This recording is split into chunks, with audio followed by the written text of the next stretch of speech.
So hello, everyone, and welcome. This is Steve Taylor. Once again, here we are recording the Do It For Yourself podcast.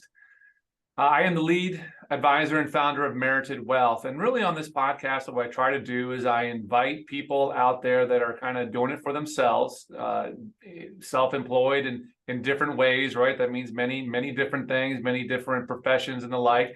And I like to share their stories and their successes and their challenges that hopefully for those that are listening in might be able to glean a few nuggets from them.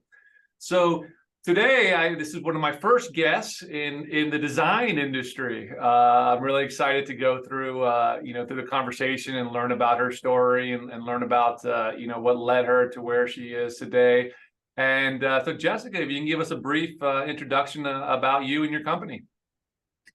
Hello, everyone. My name is Jessica Boudreaux, and I'm an interior designer. I started my company, Boudreaux Design Studio, in 2008. And for the most part, I focus on residential interior design and remodeling. Excellent, excellent. So Jessica, give us a little bit of background, here about you and what you, maybe kind of where you started out, maybe, I don't know if your career always was interior designs, maybe you got into it because of a family member or something, but just give me a little bit of background of starting out and in your career, kind of what you were doing prior to starting Boudreaux Designs. Sure. So, I grew up in a really creative environment. My mom was really into decorating. My grandmother was a watercolor artist. I have a cousin that is an architect, and he restores historic boats, or antique boats, I should say. I have a lot of friends that were professional artists, so I was always drawn and just very comfortable in that world. However, as I started to grow up, I realized that the starving artist life was definitely not going to be something that would be for me, and that I needed something that was more of a solid plan. And I figured interior design was probably a good way to combine both creative with, in an industry where there would actually be employment for me. Yeah, so that was really what drew me into that. Yeah, I'm sorry for interrupting you there. So this really, your story, that really hits close to home for me because my wife and her family, they are ultimate creatives. She's an actress. She has an aunt who's a painter and an artist, and an uncle that are artists, that they actually made their career of it. And her father was a doctor, right? And so they really supported her in all of her art. But he's unfortunately he's no longer with us, but we would have conversations certain days where he'd say, well, even though I taught them the right thing about money and business, I'm like, well, I don't know, Doc, because really going down that artistic path, applying that to a career was always a challenge. Tell me a little bit about, did you come to that realization yourself that you would need to get the creativity to make a career of it? Were you encouraged by your other family? Was it things that you saw that made you, think a little more practically? Because many times that's a big challenge for creatives. So I went to college at Florida State University. Sorry, I know you're a UF guy. And I enrolled in the interior design program while I was at Florida State. However, I was working full-time while I was there. I had a job with the state doing some kind of administrative work, which is completely and totally not who I am as a person. But I was encouraged to accept the position. It was like a promotion from a part-time job that I had with them. And it was really hard for me to focus on these interior design classes because they're very intense. And I sort of got into this place of thinking that the goal was really to get the degree, not necessarily what the degree was in. I just wanted it to be finished. So I let go of the interior design classes, but I continued with these studio art classes, mostly focusing in photography because that was always sort of my art. That was something that I was really interested in, black and white photography. That was my thing. However, after I graduated, I realized that there weren't going to be a ton of jobs for me, and that those jobs that were available to me were not going to be paid very much. They weren't going to be, regular. I needed to be able to live and survive. And it took me a couple of years of stumbling around in that to decide to go back and finish my interior design classes. So that's how that happened. Yeah, that's great. You know, you try to go that practical road, but your heart and your passion still pulls you back to that. So you went through, you stumbled through some of these other jobs, and you went back to school to finish off your courses. How did that go? Right now that this is your second time around, you didn't necessarily, you weren't just solely focused on getting the degree, but you are now, this is something you wanted to do. Kind of how did that process go? And how did, when you came out of school the second time, how was that different? So by this time I was living in South Florida, and I had a full-time position with the Art Institute of Fort Lauderdale, which again, I was drawn to work there because I thought it was a creative environment. In reality, it wasn't really that creative at all, but the opportunity that it gave me was to be able to finish off these interior design classes. I didn't really have to do anything else because I already had the degree and I had already started many of the classes. And so I was able to finish up my classes there while working full time. And I was working as a career advisor, ironically, for other creatives, helping them find jobs. It was just like almost I was teaching myself lessons that I wish that I had known when I graduated. So it was a very ironic situation that I found myself in. And when I was getting close to the end of those courses, I decided to take a really big risk and quit that job and take a part-time job working in the interior design field so that I could start to garner experience while I'm finishing off this second degree. And that really set me on the path to arrive at where I am now. Yeah, so that must have been tough, right? When you're sitting down there talking to these people that had come to you looking for this career advice, but you knew you kind of weren't really heeding your own words, right? You were challenging, Yeah, it was sort of like lessons that I didn't know when I was in their position and that I learned through some really hard knocks. And so now I find myself in the position to give this advice to them. And I was, wishing that I had had it when I was a few years back when I was in their shoes. Yeah.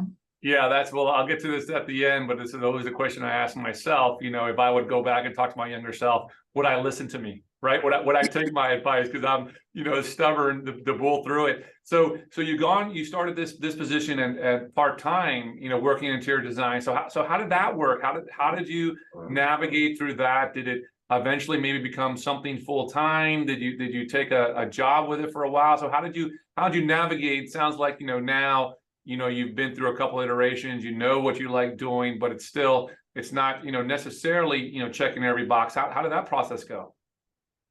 So I was taught from a young age that it's important to have a good work ethic. And so I've always known sort of the position that I wanted to be in, but having not have been there, I was willing to work as hard as it took to get there. So I worked full time. While I was working full time, I was taking classes and I took as many as I could.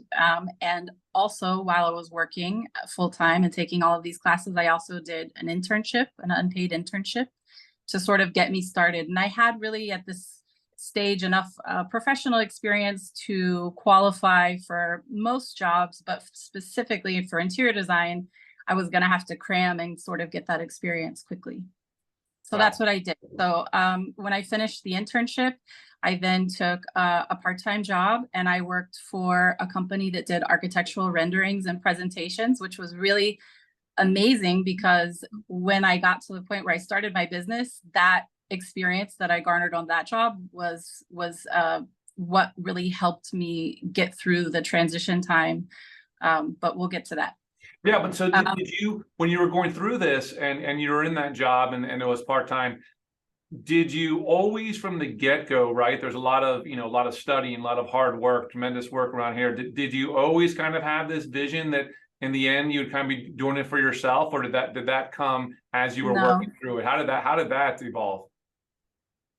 So I did a couple of different jobs once I finished my second degree or while I was in the process of finishing it. And ultimately in 2008, I had, late 2007, I got my first mortgage. It was my goal to buy my own property and I got a condo. And it increased my living expenses a little bit, but it was a goal. I was willing to work for it. I'm always kind of willing to work for what I want. So then a few months later, just after I got this mortgage, I started a new job. And I was excited because it was really the first job where I felt I was going to be getting paid what I deserved. The first job I'd ever had where I felt like they were paying me what I asked for. And that was kind of an incredible place to be. So I felt like kind of on top of the moon. I was excited about the job. I was excited about the location. I was excited about my salary. And then the residential real estate market and many of the other markets started to crumble. And this being a startup, they weren't really prepared to weather that storm. And so I was let go and the business closed. So I gave myself one day to cry about it and be really upset because I had this new mortgage. And whereas I was feeling like kind of on top of the world, all of a sudden I came crashing down. But being upset about it for too long wasn't the luxury that I had. So the condo that I bought had a pool, and I took my computer down to the pool every day and I set about making a plan for myself.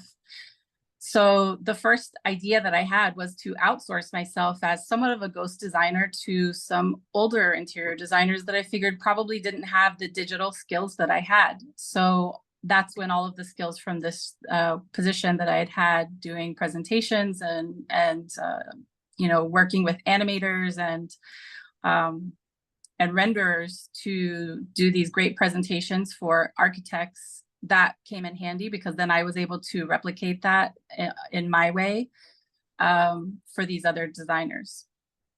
So I did that for a while, and it worked out fairly well. And at one point I decided, if I'm going to do all of this work for other people and still have to kind of rely on them to push the project forward, and that's going to affect how I'm getting paid and therefore how I'm able to care for myself, what would happen if I just got my own clients? Would that be any better? So I posted some ads on Craigslist, and through Craigslist, I got my first handful of clients. That's awesome. That's amazing. I love that, really, necessity is the mother of invention, right? Sometimes we get forced in these positions. How did you, I'm really interested, talk more about, Craigslist and building the business, but these relationships you have that you were kind of being the back office technical skill with those other groups and architects. How did you have those contacts? Where did you, because that's a form of developing your own business. Where did you know those people to be able to get them to outsource to you? So when I was working at the Art Institute, we would coach students how to get an internship, how to research companies that they might want to be employed by, based on location or the types of service that company provided. So essentially I just used the same tools that I would have given to those students. I used them myself to help get me through this tumultuous time. That's awesome. I love that. I think a lot of people, when they go and they start a business or their own business, that not often enough do they go back and just rely on the skills that they develop at all these different positions. Even though that might not have been exactly what they wanted, there's lots of skills and tools. And I love this. I see this crescendo of you're just developing these skills, moving up and bringing them with you into your own thing. And so you're heading out, you're posting on Craigslist, you're getting these clients. How were the early days? How was that process? Going now. I don't know if you were in people's properties before, but now you're starting to go in people's properties and stuff like that. How does that go? Any war stories from that time? Well, I work in people's houses for a living, so I definitely have plenty of interesting stories. But the first woman who hired me, I don't know for sure, but I had a feeling that maybe she was like a stripper or something. And there was a man in another state that used to pay me with credit cards that I never met. And but I didn't complain because I needed this. And she was my first client. She was so nice. She was really sweet to work with. And then later I would see her around and she was just always very friendly. But it was an interesting situation. And my second client was a guy that had moved here from Pennsylvania, and he moved into Midtown when there was only one building in Midtown. And I remember pulling up and it was just, there was nothing there except for this one building. And it was it's been so crazy to see Miami develop so quickly. And be working in these spaces as they're kind of growing. It's been interesting, but and he lived there. And so that was just mostly a decorating job. But it was really the third client that hired me that was probably my most special client of all time. And I will always remember him. He taught me so many things. I don't think that he set out to be a teacher, but he was just being himself. And I was like, would just listen to him and pay attention. And he was great to work for. He had a definitive style direction that he wanted to go in. And he was also a Craigslist client. And he hired me and he told me that he just wanted to redo the kitchen. And I was excited because the amount that he was willing to spend was probably more than I had ever made in a year. And he ended up spending like 6 times the amounts of that. And later I would find out that he was a retired executive he was like a vice president of a bank or something, and had retired at a young age to Miami. And so he was just very smart, very aware of finances in a way that was different than anyone that I knew, my friends or my family, let's say. And so by just being in his presence, I was able to glean a lot of information from him. So that's something I like about what I do for a living. It's a very it's an intimate relationship because you're in people's houses. They have to trust you. They have to trust you to guard their privacy, and they have to trust you that you're not going to do anything to, ruin their house while you're there inside of it, kind of tearing it apart and rebuilding it. So yeah, that was a great relationship. So that's obvious. I mean, it sounds like you learned a lot from them, but not necessarily on interior design, I guess, but about just financials and managing a project. I mean, what are some of it's interesting, right? You learn, from clients. I think we all, if you listen and you're paying attention, you're caring, there's so much to learn from people all the time. But what exactly do you recall, like some of the lessons learned from dealing with him? Because he hired you to do the job, and you're the one to learn. Kind of how did that kind of work? Yeah, so I wouldn't really say that the lessons learned had anything to do with interior design. It was just sort of like this, like in Karate Kid, the wax on, wax off. Like while I am doing interior design, I also, witness how he's navigating life, and it's completely different, mostly because of how he was with money, because he was a wealth manager like yourself, actually. And so maybe just in hearing conversations or that he would have with someone else, or in watching how he would navigate a situation. Again, he in no way was setting out to be a teacher, but I just was absorbing his knowledge. He talked to me about the stock market. I really didn't know anything about the stock market. And it would actually be another client down the line that would really interest me in the stock market. She was like, that was her hobby. And so she would talk to me about it a lot. So when you have these relationships with clients, because you're in their home, they tend to talk to you about a lot of things, and just to make conversation in a friendly way. And, I listen, I pay attention. And especially if there's anything that I can learn, that's something that I didn't know but might be interested in, such as organizing myself financially, because at 29 years old, I was not organized financially. So I'll take any lesson I can get, basically. I love to learn. That's awesome. So it really, you go in there and you're designing, and they're hiring you from the style for this look and feel, but you're developing this huge relationship, right? So it goes beyond, just what the items you're working on. And these conversations, and I think it's, to your credit, you realize, hey, listen, these people have had some success. They're able to hire an interior designer, right? Not everybody, is able to do that, and there's a lot to learn from them and to go through that process, and that's wonderful. And so, you're working with these clients, you're growing your business. This was a number of years ago. How has the journey been, right? I'm sure some ebbs and flows. I think it's, or you tell me it's just you, or have you thought about hiring people? Had you hired people at different size? So how How has the flow of your journey in Boudreaux Designs been over the last decade and a half?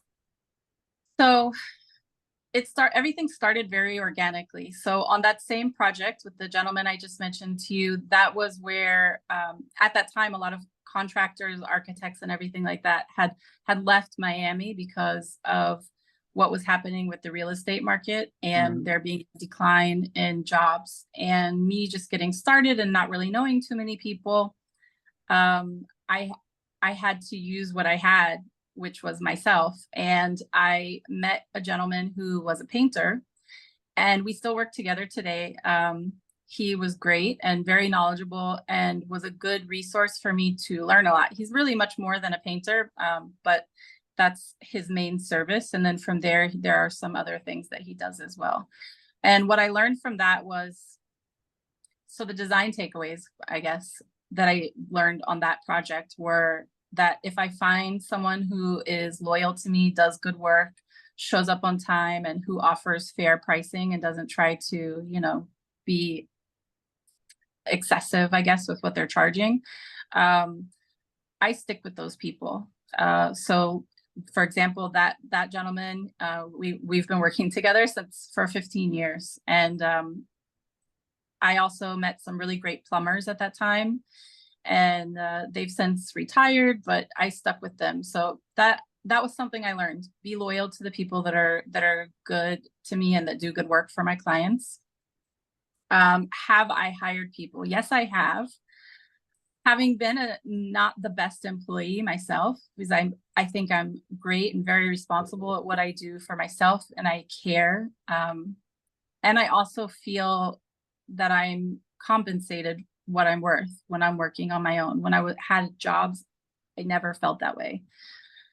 So I know what people do when they're not content or, kind of have other things going on. I know what that looks like because I've been there myself. And so I've hired employees, but I just never really felt like they were fully present, whether it was going through a breakup or having a side gig they were interested in. I really like working with private contractors because people are invested.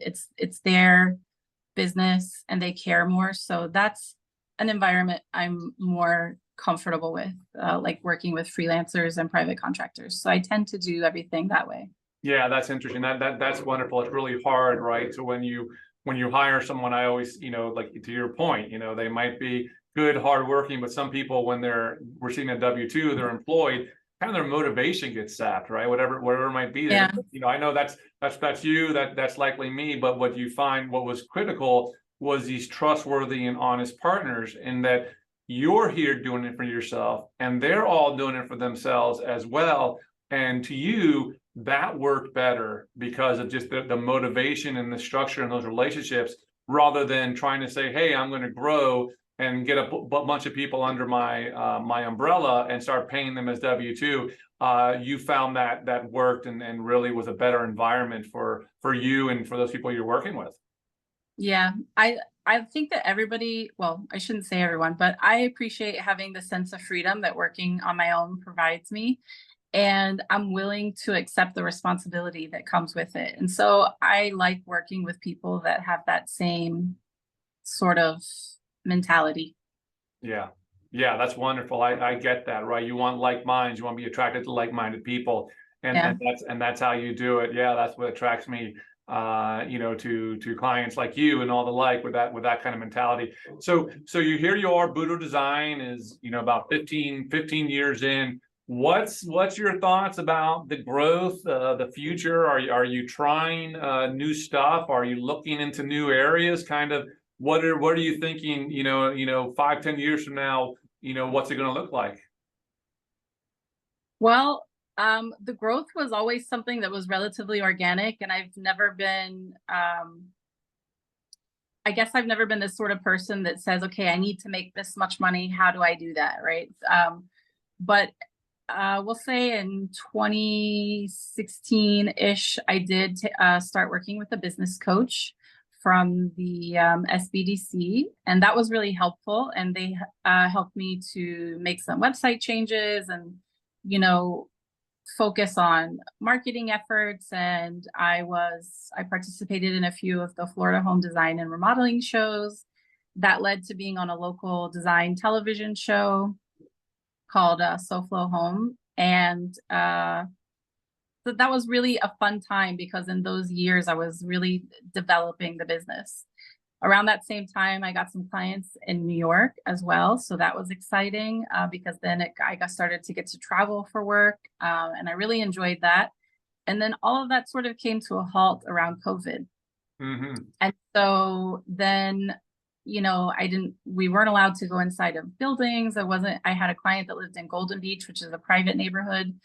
We weren't allowed to go into that neighborhood for a little while. And so things just got very muddled for me. I guess it was a lot of stress for everybody in different ways. And I was not immune to that either. And so in 2021, towards the end, I guess I started working again, but it just was very kind of like running in molasses. Every effort that I made just felt sort of awkward. Maybe it was just from taking so much time off, or maybe it was the stress, I'm not sure. But I decided I needed to make a plan again. So I joined BNI and I'm geared up and ready to go. So what do I want next? I've always had a dream of working on a micro development. I don't know exactly how that would happen. I haven't gotten to that part yet, but something that would, because we're having a big affordability crisis with housing. So something that would be a creative place for people to live. There are low-income people, I think, that are often overlooked, which are the artists and the people for whom having so much pressure for money is probably not good, but they're the kind of people that are still ideal to have in a community because they bring a flavor to life that's enjoyable for everyone, right? And we want not just to have money, but we also want to have culture. We want to enjoy our life. So those people are going to need a place to live. And so how could I make a place for them to live that would incorporate maybe a little bit of nature elements and also be affordable and also be pretty? And again, I don't know how this is going to happen, but it's sort of like a daydream I have in my head. Working on something like that would be fun. So that's one thing. I've never had a project in Coconut Grove. It's sort of the only neighborhood in Miami that I've never done. So if anyone's listening in Coconut Grove, hire me. All right. You get very targeted, yeah. And maybe an international project would be fun. I don't know. Okay. Well, you have ideas and plans, and yeah, that's I could imagine the challenge and difficulty going through COVID when everything got shut down and any kind of physical space. Were you able to migrate to any kind of virtual designing or anything through that process, or did going through that COVID did that change your? I'm sure it changed your outlook. Things got slowed down so much, but has it changed the business much? It changed my outlook on a lot of things, and I think it ultimately distracted me. So I have a client from Massachusetts that owned a penthouse at Roney Palace, and she was another person that I feel like I learned so much from. Super interesting woman. She had been a nurse through most of her career, and her husband had very high-profile jobs in science. And they were just really interesting, wonderful people. And she was very into the stock market. So whenever she would come down, we would have dinner, we would talk about the stock market, but I never really had time to focus on that because I was always working. Well, when COVID came, I did have time to focus on it. So I started to get really interested in that space and just have this whole kind of place to put my attention. Where I was stressed, I was able to fill that space with this new obsession that I had, which was learning about the stock market. So that was kind of fun. And also my husband is from Morocco. And so I spent a lot of time in Morocco during COVID. So I just sort of accepted that I wasn't going to be able to work and filled my time doing other things besides working. I just allowed, I guess. I got it. Yeah. So now you're really focused on the stock market. So, I heard that a couple of times. So what are your nuggets? What are your lessons learned? How are you looking at it every day? How's kind of that going? What's your viewpoint on investing from what you've learned? Well, I guess what I've learned is that I should have set stop losses. And also I took some random risks because, it was kind of a fun time probably to get into the stock market because a lot of other people got in at that time. Yeah. And so I might have made a little money on some meme stocks. That was fun. But having a plan, whether it's for business or investing in the stock market or anything, it's a wise thing to do. So I probably made a few unwise decisions, and life goes on. Yeah, people got caught up. That's really easy to get caught up in the wave. And then when you're saying about stop losses, for people that don't know, it's when you own a stock and you put in a order to say, hey, if it hits a certain price, let me get out of that. But typically people it's hard to be disciplined, right? Whenever clients want to come in and they have a specific idea in mind for a name, we call it an individual stock. I'm like, okay, well, what's the plan? What are we holding this to? Where it gets to? When do we get out on the bottom? And they're never really, prepared for those. Oh, I just want to own it. Well, that's not a plan. To your point, there needs to be a plan around it. So, Jessica, now wrapping up, I always like to ask the question that if you could go back to 2008, right, or before, and heard a lot about your story, and you could tell something at that point, right? You could tell yourself something that now that you wish you knew then, that you feel would have made a dramatic impact on your path. What would that be? I would have invested in the stock market a lot sooner. I would have bought a whole lot of Tesla, probably, amongst other things. I would have bought some Amazon too. But how about in interior design? In interior design, I think I probably, because of the age that I was as all of this was happening, on the one hand, maybe I give myself credit because I still pulled it off. And at the other hand, I feel like I wasted a lot of time, focused on fun. And we have to have some fun in life, but maybe I could have done a little bit less than that and focused on work and my business a little bit more. But maybe in the environment that I was living in, and so my friends, was just kind of going with the flow, and maybe a little bit less flow and a little bit more plan probably would have been really good for me. So I like that. I like that. Have a good plan. I couldn't agree more. Well, Jessica, listen, I really appreciate your time and sitting down and sharing your stories, and we'll put this video out there, this podcast out there. We'll link to your website and everything. And I really think thank you for taking the time out. Thanks for having me.